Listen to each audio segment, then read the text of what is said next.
that people can take everything from you.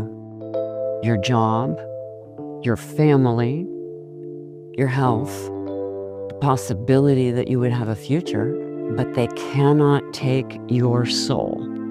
Sharon Stone was once the queen of Hollywood, desired, worshipped. Then disaster struck, a brain hemorrhage, 9 days fighting for her life. She woke up without memory, couldn't walk, couldn't speak, couldn't even write her own name. And the shock didn't end there. Her husband left, her child was taken. Hollywood turned its back. Her $18 million fortune vanished. Friends disappeared. She was left with nothing in the literal sense. But when everything hit rock bottom, she started to paint. From hands that once couldn't even hold a pen, she rebuilt herself with color. The first paintings were entirely black. Years later, they appeared in Berlin and Rome, in places no one thought Sharon Stone could ever reach again. How does someone who lost everything rise again through painting? The story you're about to hear is one of the most miraculous rebirths art has ever witnessed. Milan, Italy, a grand fashion night. Sharon Stone walked the red carpet. Cameras flashed nonstop. She smiled, waved. Everything looked normal. But while the lights were still on, a sudden pain struck the back of her neck, like a hammer. She felt dizzy, her vision blurred. She stumbled a few steps, then collapsed in the middle of the floor. At the time, no one thought it was serious, probably just fatigue, they assumed. But days later, back in the US, the pain returned, even more violently. At home, she fell off the sofa, hitting her head on the table. Her body convulsed. She couldn't call for help. Everything faded to black. When she opened her eyes, she saw the hospital ceiling. Her body no longer functioned normally. She couldn't speak, couldn't walk, couldn't write her name. Her memory was a blank slate.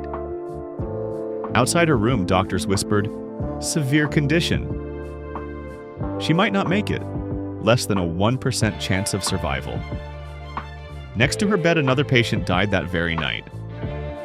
Sharon stared death in the face. She thought, maybe I'm next. But then something strange happened. She saw a light, not the hospital light. It was warm, soft, peaceful. The pain vanished. In that light, she saw Roan, her son. He didn't speak, just looked at her. But that look alone was enough. I can't leave. He needs me. She came back, pulled through death's door. Not because of medicine, but because of a mother's love.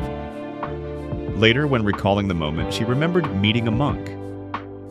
He looked at her for a long time, then said, "You've been reincarnated into your own body." She didn't understand at first, but gradually felt it. Everything, smells, light, voices, felt different. She was like a child having to learn everything again. No one lifted her up, no one guided her. It was just her and a frail body starting from zero. While still struggling to recover, divorce papers arrived. Her husband, Phil Bronstein, didn't wait a single day. Not long after, he remarried. Then he sued for custody of their adopted son, Roan. In court, the infamous 1/16 second nude scene from Basic Instinct, the scene that made her a global star, was used as evidence to claim she was an unfit mother. The ruling? She lost. Phil got primary custody. Sharon got limited visitation rights. Losing her child just after surviving death was a pain deeper than any physical wound. She remained silent, understanding that leaving is a choice. Phil had chosen to go. Of everything she lost, fame, fortune, career, health, the child was the one thing she couldn't let go of. Sharon wasn't just physically shattered. She had to face a brutal truth. Nearly $18 million in savings. Gone. The house, furniture, even small items, legally under someone else's name. Nothing truly belonged to her anymore. With no money and no income, she was left drowning. The financial burden pressed down like a boulder. Everything had been swept away so swiftly, so silently. It felt stolen. Hollywood turned its back fast. From an A-list star, she became a name no longer mentioned in casting calls. Studios said she was past her prime. For a long stretch, she lived in a rented apartment, rarely appearing in public. No major projects, no media presence. The post-stroke era had turned Sharon Stone from a celebrity into someone brutally cast out of the entire system. In the middle of the pandemic, as the world shut down and Hollywood fell silent, Sharon sat quietly in her empty Beverly Hills home. By a twist of fate, an old friend sent her a paint-by-numbers kit, a neurological therapy toy usually meant for children or brain trauma patients. A seemingly trivial gift that became the key to reopening life's door. At first, only streaks of black. Filling spaces memory had left blank. Every stroke was a trembling effort. Every brush against the canvas was a confrontation with the void in her mind. She painted to survive. The brush wasn't just a tool. It was neurological therapy. Experts later confirmed, painting stimulates motor regions of the brain, restores hand-eye coordination, reawakens emotional layer, then a memory thought long gone came back. Aunt Vaughn, a fine arts graduate who once filled their home with flowers, mountains, and dreams. As a little girl, Sharon would stand beside her holding a paintbrush, dipping it into watercolor. It was the only time in her childhood when she felt truly heard without speaking. Now, after relearning to walk, write, speak, Sharon reconnected with herself through that childhood path. She built a small studio in her home, painting 4 to 17 hours a day.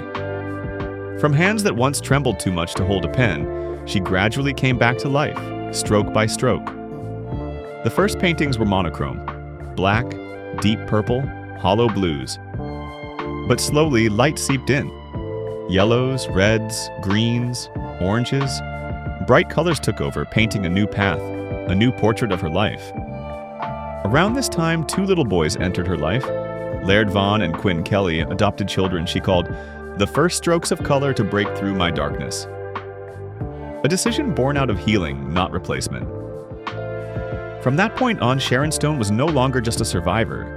She was a living artist, through color, through memory, through hands once paralyzed, now revived on canvas. In March 2023, Sharon held her first solo exhibition Shedding at Alaush Gallery in Los Angeles. The name, meaning to shed one's skin, was her artistic declaration of rebirth. The exhibition showcased emotionally rich abstract paintings, layered with thick color featuring imperfect shapes, narrating the process of breaking down and rebuilding oneself. This was the public's first glimpse into her visual depth, a language without words, born in the darkest days. Success in Los Angeles paved the way to the East Coast. October 2023 brought Welcome to My Garden at C. Parker Gallery in Connecticut. 19 paintings, 1 reborn soul. To Sharon, painting wasn't a hobby, it was salvation. The exhibition wasn't just her first East Coast showing, but the first time she let the world step into her inner garden, where she had wandered alone, painting in silence. The collection included Jerusalem, washes of sandy yellow and ashen gray reflecting prayers for peace. A State of Affairs, a coiled black snake against pink and blue, expressing fury at patriarchy. There's a breach in the atmosphere, the sky torn apart, warning about climate crisis. This planet is our garden, Stone said. Many people pretend there's no climate change, believing if they ignore it, it will go away. What's notable is Sharon never learned to paint traditionally. No formal training. Just the will to survive led her to art. She painted with trembling hands with a shattered heart. There was no clear concept, only feeling, only color. Color is my wavelength, Sharon said. It speaks in place of my voice. Pulitzer Prize-winning critic Jerry Saltz called her work a courageous dialogue between trauma and color. The art world took notice. Her paintings spread across Instagram, earning praise from collectors and critics. When Welcome to My Garden opened, gallery owner Tiffany Benincasa said, "This exhibition opens a gateway into Sharon Stone's imagination and complex inner world." The impact didn't stop at gallery walls. Posts tagged #SharonStoneArt garnered tens of thousands of shares. Comments flooded in. I see myself in her colors. The first time a painting made me cry. Thank you for not giving up. Private collectors from the West Coast and Europe began acquiring pieces. Some sold before exhibitions ended. In a world of commercialized art, Sharon chose honesty. No Photoshop, no installations, just color-speaking, unspoken pain. Recognition came not because she was Sharon Stone the actress, but because she dared to stand back up, telling her story in a language beyond words. Today, Sharon lives as a true artist. Though she's returned to film What About Love? 2024, Nobody 2, 2025. Movies are now just part of life, no longer its purpose. In her Beverly Hills home, she spends most time in her private studio, not creating for others, but for herself. Some days painting 17 hours, some mornings just staring at her palette, preserving herself in the language she trusts most, color. Sharon has become increasingly spiritual, feeling her late father's presence walking beside her daily. Souls don't disappear, they just change form. Perhaps that's why her paintings now radiate light, hope, rebirth. Not everyone understands them, but Sharon no longer needs to be understood. She paints to live, not to be accepted. At the 2024 Turin Film Festival, she received the Stella della Mole. When she appeared in a red gown with a silk organza cape of 3,000 handmade flowers, the media stopped and stared. Not because she wanted attention, but because she no longer needed it. Which of Sharon Stone's paintings moved you the most? Share your thoughts on her journey of rebirth, a path that didn't begin with recognition, but with the quiet courage to keep going.